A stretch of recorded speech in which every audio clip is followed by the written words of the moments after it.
வணக்கம். முக்கிய செய்திகள். கண்மாய்கள், குளங்கள், ஏரிகள், நீர்த்தேக்கங்கள், கால்வாய்களில் இருந்து விவசாய பயன்பாட்டுக்கும் பானை தொழில் செய்யவும் கட்டணம் இல்லாமல் மண், வண்டல் மண், களிமண் வெட்டி எடுக்க அந்தந்த வட்டாட்சியரிடமே இணைய வழியில் அனுமதி பெறும் புதிய நடைமுறை அமல்படுத்த முதல்வர் மு.க.ஸ்டாலின் உத்தரவிட்டுள்ளார். இதுகுறித்து வெளியிட்ட அறிவிப்பில், பொதுப்பணித்துறை, ஊரக வளர்ச்சித்துறை பராமரிப்பில் உள்ள கண்மாய்கள், குளங்கள், ஏரிகள், நீர்த்தேக்கங்கள், கால்வாய்களிலிருந்து விவசாய பயன்பாட்டுக்கும் மற்றும் பானை தொழில் செய்யவும் மண், வண்டல் மண், களிமண் எடுக்க மாவட்ட ஆட்சியர்களால் அனுமதி அளிக்கப்பட்டு வருகிறது. கடந்த 2 ஆண்டுகளில் இருந்த நல்ல மழைப்பொழிவால் நீர்த்தேக்கங்கள் மற்றும் ஏரிகளில் நீர் தேங்கியிருந்த நிலையில் விவசாயிகள், மண்பாட்டம் செய்பவர்கள் போன்றோர் மண் எடுத்து பயன்பெற முடியாத சூழ்நிலை இருந்தது. தற்போது இந்த நீர்நிலைகளில் நீர் இருப்பு குறைவாக இருப்பதால் இவற்றை தூர்வாரி கொள்ளளவை உயர்த்தினால் வரும் மழை காலத்தில் அதிக அளவு மழைநீரை சேகரிக்க முடியும். தற்போதுள்ள விதிகளில் விவசாய பயன்பாட்டுக்கும் பானை தொழில் செய்வதற்கும் அதே கிராமத்திலோ அல்லது அருகிலுள்ள கிராம பகுதியிலோ உள்ள நீர்நிலைகளில் இருந்து மட்டுமே மண் எடுக்க மேற்படி வழிவகை செய்யப்பட்டுள்ளது. இதனால் பல தகுதியான பயனாளிகளுக்கு தேவையான மண் கிடைக்காத நிலை உள்ளது. மேலும் மேற்கூறிய பயன்பாடுகளுக்கு அனுமதி பெற சம்பந்தப்பட்ட கிராம நிர்வாக அலுவலரிடம் சான்றிதழ் பெற்று மாவட்ட ஆட்சியரிடம் விண்ணப்பித்து அனுமதி பெற்று மண் எடுக்க இயலும். இதனால் பயனாளிகளுக்கு சிரமங்கள் ஏற்படுகின்றன.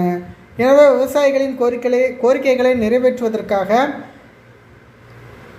சிறுகனிம விதிகளில் தேவையான திருத்தங்கள் மேற்கொள்ளப்பட்டு பொதுப்பணித்துறை மற்றும் ஊரக வளர்ச்சித்துறை பராமரிப்பில் உள்ள கண்மாய்கள், குளங்கள், ஏரிகள், நீர்த்தேக்கங்கள் மற்றும் கால்வாய்களிலிருந்து கட்டணம் இல்லாமல் விவசாய பயன்பாட்டுக்கும் மற்றும் பானை தொழில் செய்வதற்கும் மண் எடுக்க சம்பந்தப்பட்ட வட்டாட்சியர்களே இணைய வழியில் அனுமதி வழங்கும் வகையில் புதிய நடைமுறை செயல்படுத்தப்படும் என்று தெரிவிக்கப்பட்டுள்ளது.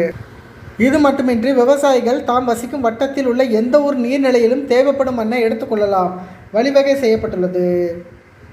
இந்த புதிய நடைமுறைகளை பயன்படுத்தி விவசாயிகள் அனைவரும் இணைய வழியில் விண்ணப்பம் செய்து சம்பந்தப்பட்ட வட்டாட்சியர் அளவிலேயே அனுமதிகளை எளிதில் பெற்று தாம் வசிக்கும் வட்டத்தில் உள்ள எந்த ஒரு நீர்நிலையில் இருந்தும் தேவைப்படும் மண்ணை எடுத்து தமது வயல்களை வளம் பெற செய்யலாம். இதன் மூலம் விவசாயிகள் எளிதில் பயன்பெறுவதோடு மாநிலத்தில் உள்ள நீர்நிலைகளின் கொள்ளளவை உயர்த்தி அதிக மழை நீரை சேமிக்க முடியும். ஸோ இது சூப்பர் ஐடியா தான். அடுத்ததாக, தமிழகத்தில் 10 மற்றும் 12ஆம் வகுப்பு பொதுத் தேர்வுகள் முடிவடைந்துள்ளது. 10ஆம் வகுப்பில் 8 மாணவ மாணவியர் 100% மதிப்பெண்கள் பெற்றுள்ளார்கள் என்பது குறிப்பிடத்தக்கது. இந்த நிலையில் 10, 12ஆம் வகுப்பு பொதுத் தேர்வு தமிழில் 100% மதிப்பெண்களை பெற்ற மாணவர்களுக்கு ஜூன் 14 அரசு சார்பாக பாராட்டு விழா நடத்தப்படும் என்று முதல்வர் மு.க.ஸ்டாலின் கூறியுள்ளார். 12ஆம் வகுப்பில் மட்டும் தமிழ் பாடத்தில் 35 மாணவ மாணவிகள் 100% மதிப்பெண்களை பெற்று சிறப்பாக தேர்ச்சி பெற்றுள்ளார்கள் என்பது குறிப்பிடத்தக்கது.